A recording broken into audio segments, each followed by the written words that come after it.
ഖബറിലെത്തുന്നവരെ ഉണ്ടാവട്ടോ ഈ ബിസി. ഖബറിലെത്തിയാ പിന്നെ ഒരു ബിസി ഉണ്ടാവില്ല, അവിടെ അനങ്ങാണ്ട് കിടക്കും. മരിച്ചു കഴിഞ്ഞാൽ പിന്നെന്താ നമ്മൾ ചെയ്യാനും പറ്റുക? മരിച്ചു കഴിഞ്ഞാൽ നമുക്കൊരു സുബ്ഹാനല്ലാഹ് എല്ലാം പറ്റുമോ? ഒരു സൂറത്തുൽ ഇഖ്ലാസ് പാരായണം ചെയ്യാൻ പറ്റുമോ? ഇല്ല. ആ മരണം വരെയുള്ള സമയം ഉപയോഗിക്കണം. നിലവിൽ എനിക്ക് എത്ര വയസ്സ്? 30. ഇനി ഇത്ര തന്നെ കൊല്ലം ഞാൻ ജീവിക്കുമെന്ന് ഉറപ്പുണ്ടോ? അറിയില്ല. ഇനി ഇതിന്റെ പകുതി ജീവിക്കുമെന്ന് അറിയോ? ഇല്ല. നാളെ ഉറക്കത്തുനിന്ന് എണീക്കുമെന്ന് നമുക്ക് ഉറപ്പുണ്ടോ? ഇല്ല. പിന്നെ എങ്ങനെയാ? റമദാൻ വരട്ടെ, മറ്റന്നാൾ തൗബന്റെ സദസ്സുണ്ട്, അടുത്ത കൊല്ലം നന്നാവാം, അങ്ങനെയൊക്കെ നമ്മൾ ചിന്തിക്കുക.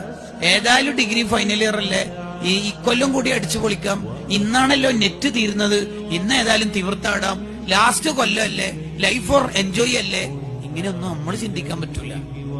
നമുക്ക് എന്ന് പറഞ്ഞാൽ ഈ നിമിഷം ഇത് മാത്രമാണ് നമുക്ക് ഉറപ്പുള്ള സമയം. ഇപ്പം നാളെ എന്ന് പറയുന്ന സമയം നമുക്ക് ഉറപ്പില്ല. ഇന്നലെ എന്നുള്ളത് കഴിഞ്ഞു. അല്യവും